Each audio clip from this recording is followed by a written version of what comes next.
Hello दोस्तों, नमस्कार। इतिहास की एक ऐसी घटना जिसको सुनने मात्र से रूह कांप जाती है। चलो जानते हैं उस घटना के बारे में। 13 अप्रैल, यह तारीख लगभग सभी को याद है। इतिहास के पृष्ठों में इस तारीख का महत्व 1919 की उस दिल दहला देने वाली घटना के बाद बढ़ा। प्रथम विश्व युद्ध, जो कि 1914 से 18 के बीच लड़ा गया था। भारत अप्रत्यक्ष रूप से इस युद्ध में शामिल हुआ, क्योंकि उस समय भारत पर ब्रिटेन का ही अधिकार था और ब्रिटेन ने युद्ध में भाग लिया था। 13 लाख भारतीय सैनिक और सेवक यूरोप, अफ्रीका और मिडिल ईस्ट में ब्रिटिशों की तरफ से तैनात किए गए थे। इनको यह लालच दिया गया था कि युद्ध के बाद भारत को आज़ाद कर दिया जाएगा।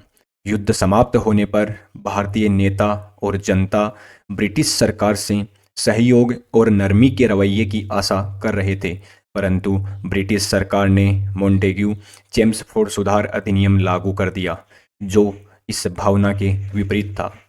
प्रथम विश्व युद्ध के दौरान पंजाब के कई क्षेत्रों में अंग्रेजों का विरोध कुछ ज़्यादा बढ़ गया था, जिसे कुचलने के लिए भारत प्रतिरक्षा विधान 1915 लागू किया गया।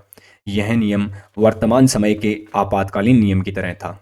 इसके बाद 1918 में ब्रिटिश जज सिडनी रोलेट की अध्यक्षता में एक सेडिशन समिति नियुक्त की गई, जिसकी जिम्मेदारी यह अध्ययन करना था कि भारत में, विशेषकर पंजाब व बंगाल में, अंग्रेजों का विरोध किन विदेशी शक्तियों की सहायता से हो रहा था। इस समिति के सुझावों के अनुसार भारत प्रतिरक्षा विधान 1915 का विस्तार कर भारत में रोलेट एक्ट लागू किया गया। इसका महत्व आज़ादी के लिए चल रहे आंदोलन पर रोक लगाना था। इस एक्ट के तहत अंग्रेज अधिकारियों को और अधिक अधिकार दिए गए, जिससे वे प्रेस पर सेंसरशिप लगा सकते थे, नेताओं को बिना मुकदमे के जेल में रख सकते थे, जनता को शक के आधार पर गिरफ्तार कर कड़ी से कड़ी सजा दे सकते थे। उनके पास कहीं अपील करने का कोई नियम नहीं था, इसलिए इसे काले कानून की संज्ञा दी गई। गांधी जी ने भी इस काले कानून का विरोध करने का आह्वान किया। आंदोलन अप्रैल के प्रथम सप्ताह तक चरम सीमा तक पहुंच चुका था। ब्रिटिश सरकार को 1857 के विद्रोह की पुनरावृत्ति जैसी परिस्थिति लग रही थी, जिसे न होने देने के लिए और कुचलने के लिए वो किसी भी हद तक जाने को तैयार थे। आंदोलन के दो बड़े नेता सत्यपाल और सैफुद्दीन किचलू को गिरफ्तार कर काला पानी की सजा दी गई। 10 अप्रैल 1919 को अमृतसर उप कमिश्नर के घर दोनों नेताओं को रिहा करने की मांग शांतिपूर्ण तरीके से पेश की गई, परंतु ब्रिटिश अधिकारियों ने निर्दोष जनता पर गोलियां चलवा दी, जिससे जनता में आक्रोश और अधिक बढ़ गया व पंजाब के कई हिस्सों में हिंसा फैल गई। इसे कुचलने के लिए अंग्रेजों ने पंजाब के अधिकतर भाग पर मार्शल लॉ लागू कर दिया। मार्शल लॉ वर्तमान समय के सैनिक शासन की तरह था। अब चलते हैं घटना की ओर। 13 अप्रैल 1919, वार था रविवार। उस दिन पंजाब हरियाणा का प्रमुख त्यौहार वैसाखी था।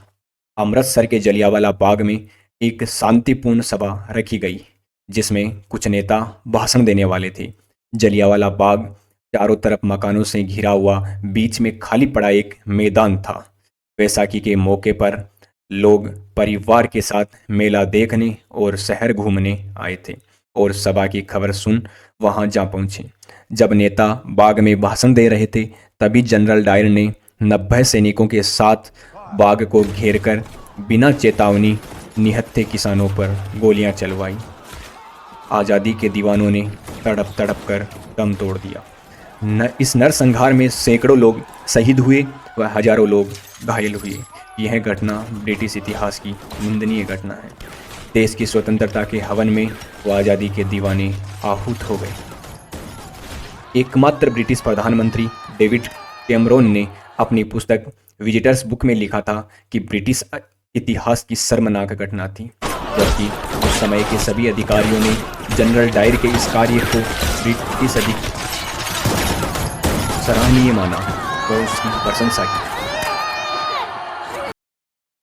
उन वीरों का एक ही नारा था, आज हिमालय की चोटी से फिर हमने ललकारा है, दूर हटो ए दुनिया वालों, हिंदुस्तान हमारा है। जहाँ हमारा ताजमहल है और कुतुब मीनार है, जहाँ हमारे मंदिर मस्जिद सिखों का गुरुद्वार है। इस धरती पर कदम बढ़ाना अत्याचार तुम्हारा है, शुरू हुआ है जंग तुम्हारा, जाग उठो हिंदुस्तानी। तुमने किसी के आगे झुकना, जर्मन हो या जापानी। आज सभी के लिए हमारा यही कौमी नारा है, दूर हटो ए दुनिया वालों, हिंदुस्तान हमारा है। धन्यवाद।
आपको वो सब के बारे में पता नहीं होगा।